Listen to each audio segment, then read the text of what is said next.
Congress party నాయకులు ప్రేమ్ గాంధీ గారు so అనుమానాలు ఇవన్నీ అనుమానాలు నిజానిజాలు ఏంటన్నది ఎంక్వైరీలో తెలుస్తుంది. సిబిఐ విచారణ చేస్తారా, సిబిసిఐడి విచారణ చేస్తారా, సో పోలీస్ డిపార్ట్మెంట్ ఏం పని చేస్తుంది, ఎట్లాంటి యాక్షన్ తీసుకుంటుంది, సో అనుమానితులు ఎవరు ఏంటి అన్నీ కోర్స్ ఎంక్వైరీలో తెలుస్తూ ఉంటాయి. బట్ ఈ పరిస్థితులు ఏంటి, ఇవి ఎట్లా చూడాలి? మరక విజయ్ గారు చెప్పకనే అనుమానాలు వేళ్ళన్నీ అటే చూపిస్తున్నాయి అన్నటువంటిది ఆయన ఉద్దేశం అని చెప్తున్నారు. బట్ వీటిని ఎంకరేజ్ చేయాల్సినటువంటి విషయం కాదు. దేనికైనా తప్పు చేస్తే ఖచ్చితంగా దానికి న్యాయం నిజం తెలుస్తుంది. సో నిజం కోసం పోరాటం చేయాల్సినటువంటి అవసరం ఉంది. బట్ ఈ పాయింట్ ఎట్లా చూడొచ్చు? ఒక ఫ్యాక్షన్ రాజకీయాలు, ఇందాక శేషు గారు చెప్పినట్టు రాయలసీమ ఫ్యాక్షన్ చూసినట్టు మహబూబ్ నగర్లో కొంత రాయలసీమ బెల్ట్ ఉంటుంది. సో అట్లాంటి వాతావరణం తెలంగాణ నడిబొడ్డుకు వచ్చేసిందా? నల్లగొండ నుంచి మహబూబ్ నగర్ నుంచి ఈరోజు భూపాలపల్లి దాకా పోయిందా? ఎట్లా చూడొచ్చు ఈ పాయింట్స్ని గాంధీ గారు? కొంచెం మనం ఈ విషయాల్లో లోతుగా కొంత విశ్లేషించినప్పుడు నిజంగా కూడా శేషు గారు చెప్తున్నట్టు రాయలసీమ కల్చర్ తెలంగాణలో పెద్దగా లేదు. ఏదో ఒకటి రెండు సంఘటనలు, ఇప్పుడు ఎర్ర సత్యం ఒకటి, తర్వాత ఇక్కడ మన సాంబశివుడు అట్లాంటి సంఘటనలు ఒకటి రెండు సంఘటనలు తప్ప పెద్దగా చెప్పుకోదగ్గటువంటి సంఘటనలు పెద్దగా ఎక్కడిక్కడ ఏం లేవు.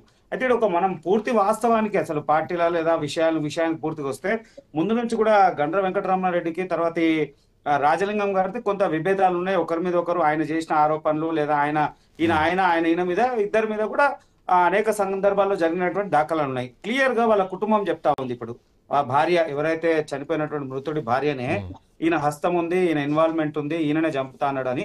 తర్వాత గతంలో కూడా ఒకసారి ఏదైతే ఈ కేసు ఉన్నదో ఈ కేసు కూడా వాపస్ తీసుకొని ఒక 10 లక్షల రూపాయలు ఇస్తామని కూడా వారు ఏదో చెప్పినట్టు ఆవిడ చెప్తా ఉంది. దాంట్లో ఎంత వాస్తవం మాకు పూర్తి ఐడియా లేదు. ఓ 10 లక్షల రూపాయలు తీసుకోండి, ఆ కేసు వాపస్ తీసేసుకోవాలనేటువంటి అంశం మాజీ ఎమ్మెల్యే అయినటువంటి ఆయన ప్రతిపాదన పెట్టినప్పుడు కూడా వీళ్ళు వ్యతిరేకించినట్టు లేదా దాని మీద ఏదో విభిన్నమైనటువంటి వార్తలు వస్తా ఉన్నాయి. మేము ఏమంటా ఉన్నామంటే నిజంగా కూడా ఈ రాష్ట్రంలో జరుగుతున్నటువంటి పరిస్థితులు ఏంది, ఆమె కొంచెం మంది డైరెక్ట్ పేర్లు కూడా చెప్తా ఉంది. ఇప్పుడు ఎవరో 60-70 ఏళ్ళ వ్యక్తి వచ్చి నేను లొంగిపోయినా, నేనే హత్య చేసినానంటే ఆమె డైరెక్ట్ గా చెప్తా ఉంది. రేణగుంట్ల ఫ్యామిలీకి సంబంధించినటువంటి సంజీవ్ అని, కొత్త హరిబాబు అని, తర్వాత చంద్రశేఖర్ అని, బుర్రా కొమరయ్య అని కొన్ని పేర్లు కూడా వీళ్ళు ప్రస్తావిస్తా ఉంది. మళ్ళీ వీళ్ళందరూ ఎక్కడ, వీళ్ళందరూ ఎవరు ఎంత ప్రమేయం ఉంది, అసలు నిజంగా కూడా అక్కడ ఉన్నటువంటి స్థానికంగా ఉన్నట్టు భూ వివాదమా, లేకుంటే రాష్ట్ర వ్యాప్తంగా ఉన్నటువంటి మనం అనుకుంటున్నటువంటి మేడిగడ్డ వెనకాల దీన్ని ఏదో అలసుగా తీసుకునే ప్రభుత్వం చేసిందా అంటే మా గత ప్రభుత్వం బీఆర్ఎస్ ప్రభుత్వం దీన్ని వెనకాల పెట్టుకొని ఎట్లా స్థానికంగా ఉన్నటువంటి ఇష్యూని బేస్ చేసుకొని సరే ఎట్లయితే దీన్ని కూడా కలిసి వచ్చేటువంటి అంశమా, మళ్ళీ ఏం చేసిరో అది పూర్తిగా పోలీసులు విచారణ చేయాల్సినటువంటి అవసరం ఉంది. ఇలా మనం ఖాళీ అనుమానాలు మాత్రమే వ్యక్తపరచగలుగుతాం కానీ పూర్తి వివరాలు చెప్పలేము. అయితే కుటుంబ ఆరోపణలు, వాళ్ళ కుటుంబ అయితే ఆరోపణలు డైరెక్ట్ గా ఎవరు చెప్పలేరు. ప్రేమ్ గాంధీ గారు ఎవరు చెప్పలేరు. లేదండి, డైరెక్ట్ గా ఎవరు మీరు చేయలేదండి. రేణుగుంట్ల ఫ్యామిలీ మీద చేసింది అది ప్రేమ్ గాంధీ గారు. ఎమ్మెల్యే గారు ఉన్నారు, ఆయనే చేపించండి అని కూడా అంటుంది, పేరుతో సహా చెప్తా ఉంది. వీడియో ఉంది, నేను మీకు వీడియో కూడా పంపమంటే iNews వాళ్ళకి పంపిస్తా. ఇప్పుడే ప్లే చేసి చూసారు అదండి. అంటే ప్లే అంటే ఇది నా ఫోన్ లోనే ఉంది, ఈ ఫోన్ లో నుంచే నేను లైవ్ ఇస్తున్నా. దీంట్లో ప్లే చేయడం కొంత అసాధ్యమైనటువంటి అంశము. ఒకవేళ అనుకుంటే తర్వాత ప్లే చేసి వాళ్ళకి పంపిస్తాను కూడా. ఎందుకంటే వాళ్ళ భార్య వినండి సార్, వినండి రామ్మూర్తి గారు, నాకు ప్రత్యేకమైనటువంటి అంశం ఏం లేదు. నేను ఒక మీడియా ఛానల్లో ఆవిడ మాట్లాడిన అంశం విని మాత్రమే మీకు తెలియజేస్తా ఉన్నా. ప్రత్యేకమైనటువంటి ఆరోపణలు చేయడానికి నేను ప్రత్యేక సాక్షిని కాదు, నేను పోయిన విషయం కాదు, నేను మాట్లాడిన విషయం కాదు. వాళ్ళ భార్య ఆరోపిస్తూ ఎమ్మెల్యే పేరు కూడా ప్రస్తావించింది, ఆయన్నే చెప్పించిన పదే అంటున్నటువంటి వీడియో నా దగ్గర ఉంది, మీకు కూడా పంపిస్తా చూడండి. నేను ఏమంటున్నా అంటే ఈ హత్య రాజకీయాలు అవసరం లేదు. గత ప్రభుత్వం చేసినటువంటి అంశం మనందరూ కూడా తెలుసు. ఇప్పుడున్నటువంటి కాంగ్రెస్ ప్రభుత్వం ల్యాండ్ ఆర్డర్ వ్యవస్థని ప్రతిష్టంగా చేయగలిగితే ఇలాంటివంతా జరగాయి. అంటే దీనికి కూడా కారణం మళ్ళీ ప్రభుత్వ వైఫల్యమే. నేనేమంటానంటే ప్రభుత్వ వైఫల్యం మనకు సాక్షాత్ కనబడతా ఉంది. ఒక హత్య రాజకీయాల స్థాయికి వెళ్ళేటప్పుడు ప్రభుత్వం ఏం చేస్తా ఉంది, ప్రభుత్వ యంత్రాంగం ఏం చేస్తా ఉంది, అక్కడ ఉన్నటువంటి అధికారులు ఏం చేస్తా ఉన్నాయి.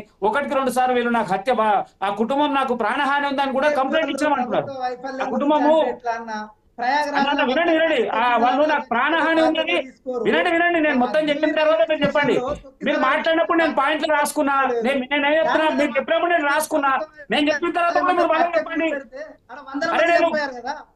ఇప్పుడు వాళ్ళ మీద ఆరోపణలు చేస్తే వాళ్ళు కౌంటర్ ఇస్తారు, మీరు ఇప్పుడు ఆరోపణలు చేస్తే మీరు కౌంటర్ ఇస్తారు. శ్రీకాంత్ గారు ఇది పద్ధతి కాదు. విజయ్ గారు మీ వర్షం తీసుకుంటా. విజయ్ గారు ఒక్క నిమిషం. ప్రేమ్ గాంధీ గారు ప్రేమ్ గాంధీ గారు ఒక్క నిమిషం ప్రేమ్ గాంధీ గారు ఒక్క నిమిషం ప్రేమ్ గాంధీ గారు 1 సెకండ్ ఒక్క నిమిషం నా మాట వినండి మళ్ళీ మీరు మాట్లాడండి, మీకు వస్తుంది what I'm saying ఇక్కడ పాయింట్ ఏంటంటే ప్రేమ్ గాంధీ గారు ఒక్క నిమిషం, ఆయన సబ్మిషన్ ఏదో ఇస్తున్నారు, ఆ సబ్మిషన్ తీసుకొని మీరు కంటిన్యూ చేయండి. మార్క విజయ్ గారు ఏం చెప్పాలనుకుంటున్నారు? ఒక విజయ్ గారు ఏం చెప్పాలనుకుంటున్నారు? ఒక హత్య జరిగితే వారి మధ్య ఉన్నటువంటి గొడవల వల్లనో ఇంకేదైనా వాళ్ళు జరిగితే ప్రభుత్వ వైఫల్యం అన్నప్పుడు ఈ రోజు బీజేపీ ప్రయాగరాజ్లో 100 మంది చచ్చిపోతే ప్రభుత్వ వైఫల్యం అని ఎక్కడ ఒప్పుకోలేదు, ఒక్కరు బాధ్యత తీసుకోలేదు. ప్రయాగరాజ్కి వెళ్ళే రైల్వే స్టేషన్ లో, ఢిల్లీ రైల్వే స్టేషన్ లో తొక్కిసలాట జరిగి 10ల సంఖ్యలో చచ్చిపోతే కనీసం రైల్వే మంత్రి తన బాధ్యతగా కూడా ఫీల్ కాలేదు, ప్రభుత్వ వైఫల్యం అని ఒప్పుకోలేదు. వారు మమ్మల్ని ప్రభుత్వ వైఫల్యం అని అంటే మేము ఏం వారికి సమాధానం చెప్పాలి? ఒక్క నిమిషం ప్రేమ్ గాంధీ గారు. అయితే ఇప్పుడు నేను చెప్తున్నా, ఇవన్నీ విపత్తులు అండి. విపత్తులు నుండి హత్యలు వేరు కదా, హత్య రాజకీయాలు వేరు, విపత్తులు వేరు. జరిగిన అరే అది ఒక నిమిషం విజయ్ గారు, మీ పాయింట్ మీరు చెప్పారు విజయ్ గారు. హత్య జరిగిందండి, మీరు అది కూడా మరి అంత విషయం కాదు. హత్య జరగలేదు కదా అక్కడ, అక్కడ తొక్కిసలాట జరిగింది, అక్కడ రైల్వే స్టేషన్ జరిగింది తొక్కిసలాట, అక్కడ కూడా జరిగింది, కుమ్మేర జరిగింది తొక్కిసలాట, ఇక్కడ హత్య జరిగిందండి. అరే హత్య జరిగినప్పుడు మేము ఖచ్చితంగా ప్రభుత్వం బాధ్యత కదా, ల్యాండ్ ఆర్డర్ వ్యవస్థ పనిచేయాలి కదా, వాళ్ళ కుటుంబం ముందే కంప్లైంట్ ఇచ్చింది కదా. అరే మీరు నేను ఏమంటున్నా, వాళ్ళ కుటుంబము నాకు ప్రాణహాని ఉందని కూడా ఇచ్చింది కదా. ఇప్పుడు నేను చెప్తాను, విజయ్ గారు ఇంటరప్ట్ చేయకండి, విజయ్ గారు ఇంటరప్ట్ చేయకండి, ఆయన పాయింట్ రిసీవ్ అవ్వాలి. ప్రభుత్వం ఏం చేస్తుంది, పోలీస్ యంత్రాంగం ఏం చేస్తుంది, ల్యాండ్ ఆర్డర్ వ్యవస్థ ఏం చేస్తుంది, దానిగా మనం తప్పుపడుతున్నది. అరే మీరు కుంభమేళతో పోల్చాల్సినటువంటి అవసరం లేదు. అక్కడ జరిగింది తొక్కిసలాట, రైల్వే స్టేషన్ లో జరిగింది తొక్కిసలాట, తొక్కిసలాట జరిగిందా, హత్య జరిగింది కదా, హత్యని తొక్కిసలాట ఎట్లా కంపేర్ చేస్తారు మీరు? ప్రభుత్వ వైఫల్యం అన్నప్పుడు మేము మాట్లాడాల్సి వస్తుంది. ఒక్క నిమిషం. సో అక్కడ ఆయన పాయింట్ ఇప్పుడు ఒక్క నిమిషం ముందే పోలీస్ స్టేషన్ కంప్లైంట్ చేసాడు. ఒకవేళ చేయకపోయినా ప్రభుత్వం ఏం చేయాలంటే ఒక్క నిమిషం ప్రేమ్ గాంధీ గారు చెప్పండి శ్రీకాంత్ గారు. ప్రేమ్ గాంధీ గారు 1 సెకండ్ వస్తా, మీ దగ్గరకు వస్తాను. బిఫోర్ దట్ ఒకసారి రామూర్తి గారు.